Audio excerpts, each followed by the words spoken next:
Yes, nagbabalik po ang pobreng vlogger. Siya pala si Lester Dasilio. 19 years old, isang estudyante ng RTU sa Rizal Technology University, Pasig.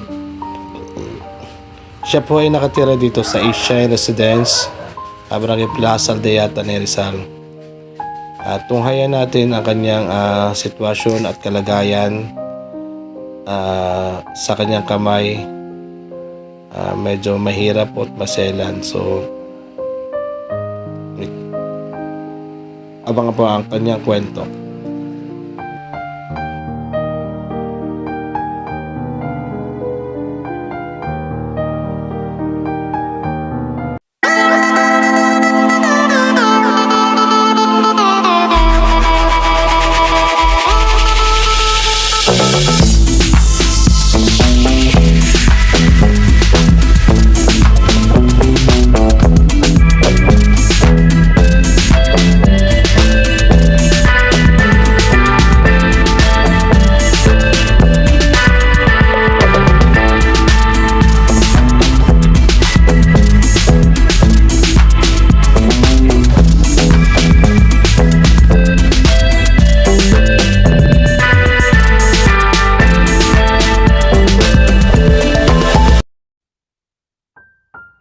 Ngayon po, nandito po tayo kay Lester Dasilio po ng Ishine.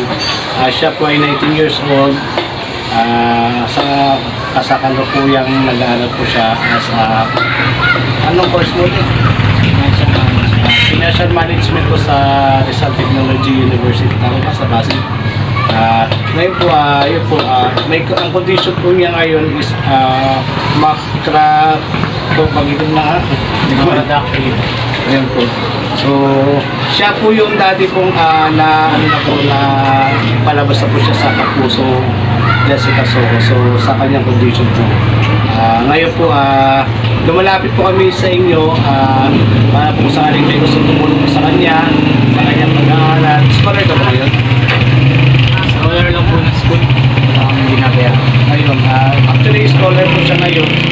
Siguro po magdagdagan na po natin sa kailangan niya sa transportation niya, sa mga kailangan niya sa school. So sana may makatulong po sa kanya. Siya po is napakasipag at napakatalinong bata po talaga. So nag-transfer lang po siya sa Pasig para po kahit paano medyo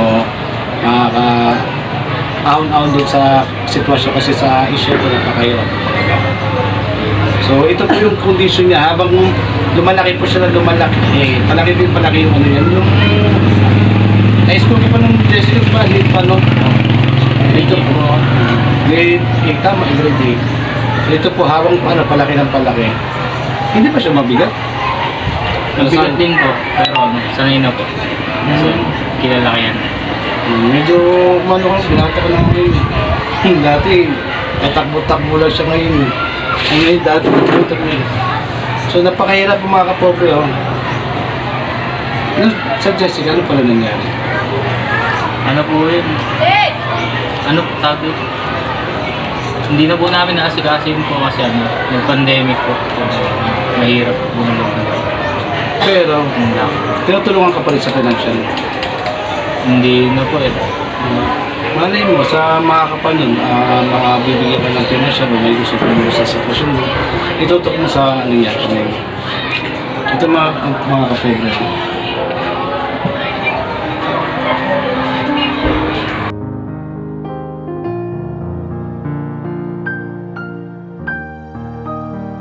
Si Lester mga kapobre, sa yung batang nakitaan ko noon pa man, napakasipag po mag-aaral.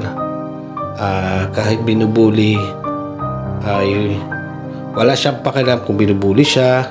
Basta sa kanya, focus siya sa pag-aaral. Honor student. Ngayon mga kapobre is scholar po siya sa Rizal Technology University RTU Pasig. Pumapasok po siya kapobre kahit alam niyo po na yung pamilya niya is walang-wala din. Pinagkakasya niya 300 to 500 pesos isang linggo. Kasama na po pamasahe Tanay, Pasig to Tanay pa uwi.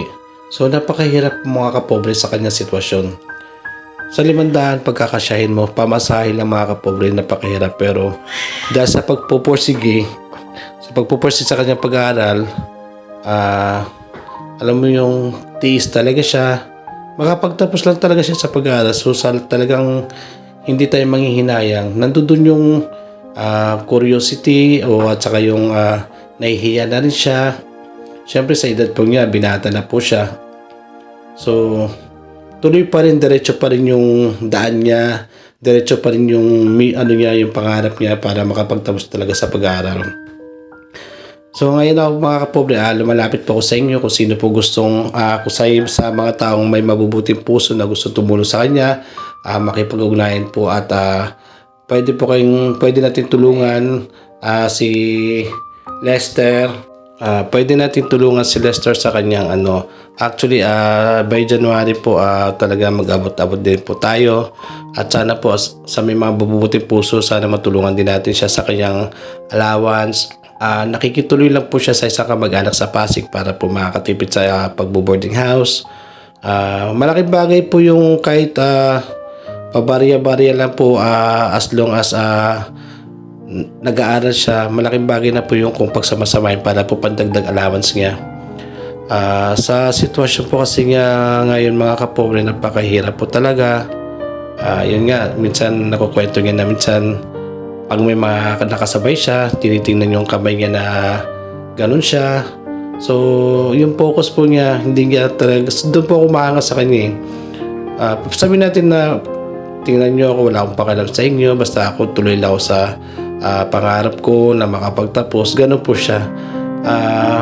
Minsan mga kapobre, nung nakatabi ko na siya, na nahawakan ko na yung kamay niya, sabi ko nga, naku-curious din ako, sabi ko, mabigat ba? So napakabigat talaga mga kapobre. Yun nga po, habang palaki ng palaki siya, lumalaki naman yung niya, yung kamay niya. So yun nga mga kapobre, so sana matulungan natin siya sa kanyang pag-aaral. At hindi lang sa pag-aaral mga kapobre, sa mga gastusin din niya na makapagpatuloy po ang kanyang pangarap. Nandahil po sa inyo, matutulungan po natin at alam po natin hanggang dulo lalaban po siya para sa pangarap at sa kanyang pamilya. So sana mga kapobre, ayun nga po, sana matulungan natin, magtulungan tayo para sa pangarap niya. So yung muli, ngayon pa lang po nagpapasalamat po ang Pobreng Vlogger sa mga tumulong at sa mga tutulong pa kay Lester at sa ganun din po sa ating mga kaibigan na i-content na po natin. Yun nga po, muli nagpapasalamat po ang Pobreng Vlogger. Don't skip po pala mga kapobre kung may napapansin po kayong commercial o any ads po, don't skip po kasi yung pong kikitain po natin is itutulong po natin sa nangangailangan. Muli po ang Pobreng Vlogger po ay taos puso nagpapasalamat sa inyo lahat at sa mga suporta na lagi nandiyan dyan. God bless all mga kapobre.